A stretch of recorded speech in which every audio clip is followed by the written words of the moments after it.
Okay, so we are Group 17. I'm George Dillon. My other group members are Kate Vong and Victor Amador. The piece of art we picked was the Lamentation of the Death of Christ by Giotto Di Bondone. That's a picture of it right there. It's a fresco. So the artist of this painting is, again, Giotto Di Bondone, an Italian Renaissance painter from Florence. Although his appearance and other aspects of his life are unknown, it's rumored that he was a shepherd boy growing up and was found and apprenticed by another great Florentine painter, Cimabue. The time period that Giotto was around also influences his work. The Renaissance was a time of artistic and religious revival, as Giotto is famous for his religious pieces, such as the Lamentation. Giotto's legacy also includes rediscovering the art of creating the illusion of depth on a flat surface and revolutionizing the way artists perceive their work. No longer was a painting just done to educate or to stand for something, but now it seemed to serve as almost a capturing of a real-life event, as if it was staged or acted on a stage. And this was all due to Giotto. And his most famous works are the frescoes in the Scrovegni Chapel in Padua, in which the Lamentation of the Christ is included.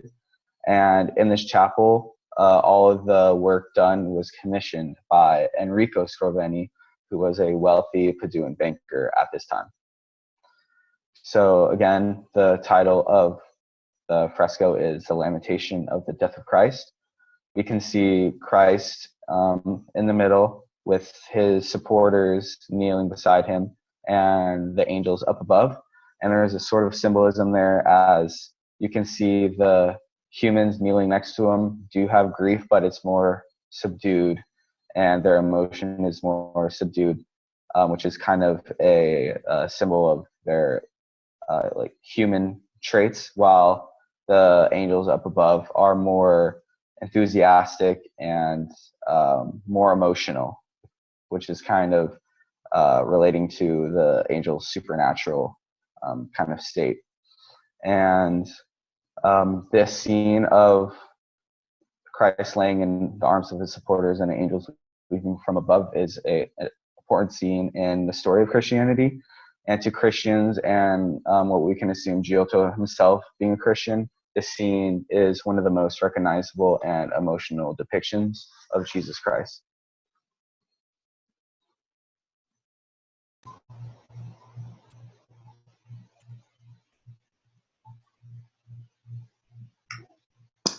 This painting was first carried out in the year 1304, and Gomrich provides us with the information that is probably completed in 1306.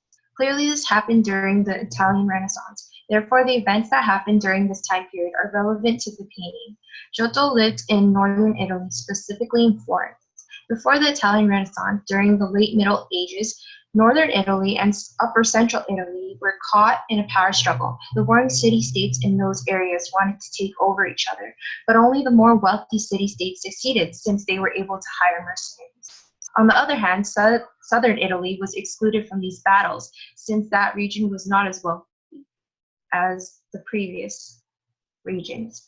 In addition, during the early 14th century, trade was extremely important, and it was the reason why there was so much prosperity in northern and central Italy. Therefore, the people were able to keep the economy going. Since northern and central Italy were the wealthiest parts of Italy, the wealthy people that dwelled in these areas were able to order services from painters in exchange for money. Similarly, the banker Enrico Scrovegni paid Giotto to paint the interior of the Scrovegni chapel. There was a law that prohibited trade with the non-Christians because Christianity was very important and influenced the people's daily lives. For instance, the Franciscans that lived in Italy identified with Jesus Christ and his suffering. Jesus Christ died for everyone's sins, and that is why everyone was able to be forgiven. The people had a strong appreciation for Jesus and for his love. However, around the year 1347, a disease called the Black Death swept through Italy and took the lives of many people. The mortality rate increased, and people started to disconnect with their faith due to the fact that religion did not provide any relief for them. This makes such a contrast in the importance of religion before and after the Black Death took place. Fortunately, the Black Death occurred much later on, and the people's relationship with their religion was not interfered with yet. As a result, Giotto was able to paint beautifully inside the chapel. And on the next slide, the Black Death is depicted here. Now I'm going to talk about the material and medium. Giotto did not just paint the Lamentation, but he also painted many different works onto the inner walls of the Scrovegni chapel. Each work was part of the collection as a whole, as they retold the stories of the Bible visually. The paint media that he used was fresco. Quote, fresco is a technique of mural painting done on wet lime plaster. Water is used as vehicle for pigment to merge with plaster. Unquote. This means that the painting actually becomes one with the wall only after it is dry. Therefore, he had to paint chunk by chunk, a section at a time. And before starting on a new section, he would have to wait for the previous section to dry. Giotto's piece is a painting. The colors he used were colorful because he really thought the world was colorful. Unlike the people before him, artists mainly used gold as the background on the religious pieces. It meant that those particular pieces were valued more. Gold represented divinity. Yes, Giotto still adhered to the rules of using gold for the divine, but instead of having the entire background in gold, he chose to use the gold as the halos. He wanted to distinguish the divine people pictured as they mourn the death of Jesus Christ. The material medium of the work still mattered since Giotto used that technique to preserve. This can also represent Jesus' undying love for his people. In the first picture, you can see that gold is used as the entire background, and in Giotto's painting, you can see that gold is only used as the halos.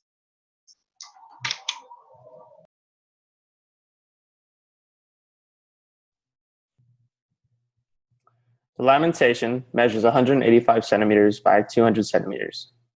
The size of this masterpiece is of great importance because it made Giotto the first artist to create a more real and humanistic work of art. During this time, Byzantine style characterized most European art. However, it tended to carry an unrealistic form of it. Prior to Giotto, characteristics such as space were of very little concern to the works of art that his Byzantine contemporaries created. The large size of the Lamentation allows Giotto to separate from these initial ideas. He creates an illusion of space with unusual large figures. He gives the figures facial and body expressions that show extreme sadness and disbelief.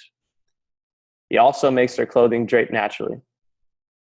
Giotto held onto the belief that life should be painted as is, and he is notorious for challenging the idea that the only way a story could be told is by showing every figure completely. We can see that he challenges this idea by the figures he has painted in the foreground. They have their backs towards the viewer, yet it is very clear that they are mourning over Christ's body. Today, the Lamentation's location remains the same, in the Scrovegni Chapel along with several other frescoes found in Padua, Italy. The work's first audience was Enrico Scrovegni, a wealthy banker and his family. Along with several other frescoes completed by Giotto, once the Scrovegni Chapel was completed, its original purpose was to serve as a family chapel. However, many believe that its original purpose was to be built as reprimands for Enrico because of his endeavors and usuries. Enrico feared that his work would send him to hell. During the 19th and 20th century, the chapel underwent intensive restoration due to neglection. It is because of this intensive restoration that the Lamentation is now admired by hundreds of thousands of people each year who come to visit the chapel and view the birth, journey, death, and resurrection of Jesus Christ.